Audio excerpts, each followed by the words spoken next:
Thanks for staying up with us. A high-ranking White House official texting sensitive information about deploying the Army in an American city.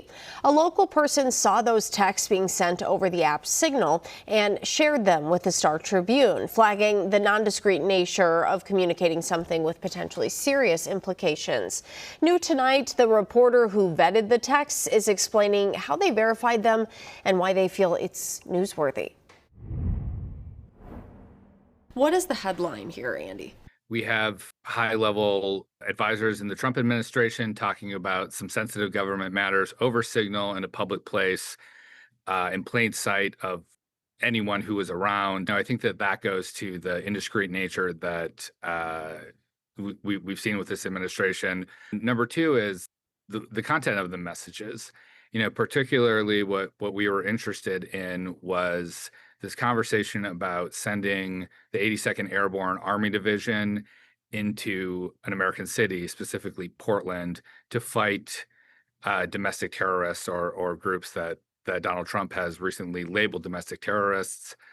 This is a division that is, very famous, very well known. They've gone into some of the most dangerous war zones abroad and fought America's enemies. So the idea that we would be sending this unit in, the Army in, instead of the National Guard, which is, more customarily used for domestic deployment, we think that is the headline as well. How did this information come to light?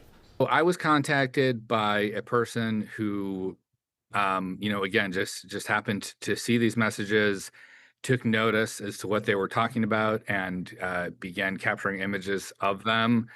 This person reached out to me and felt, I think, a moral obligation to get this information out to the public, especially seeing what's happening in Portland and the rhetoric around going into other American cities. But we did go to great lengths to authenticate them, to make sure they were real, to make sure the source was real and who they said they were. And didn't have some kind of ulterior motive. This was just a person who basically saw a high-ranking official sending text messages, and they photographed the text messages? Yep, that's accurate. And, it wasn't someone who was looking for this kind of information.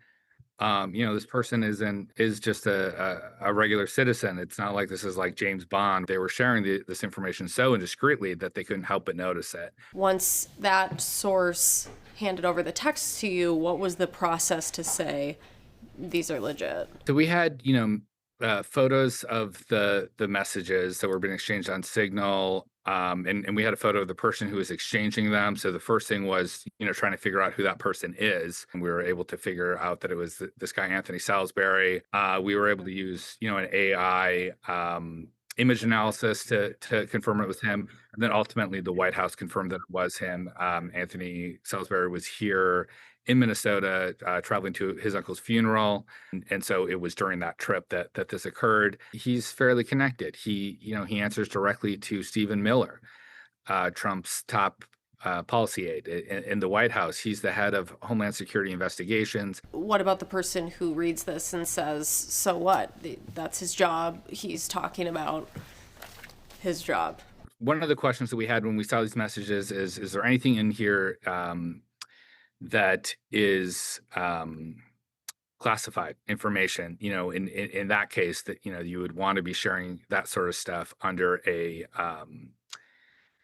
more secure line. You wouldn't want to use Signal, a free chat app that anyone can get, and certainly wouldn't want to be doing it in a public place.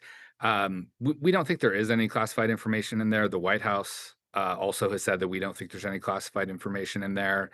But again, it's talking about things that haven't happened yet, that if someone were to know, for example, that there was going to be a Border Patrol raid in Chicago in this time, and they were able to communicate that to these gang members who were being targeted or suspected gang members, it could interfere with that operation.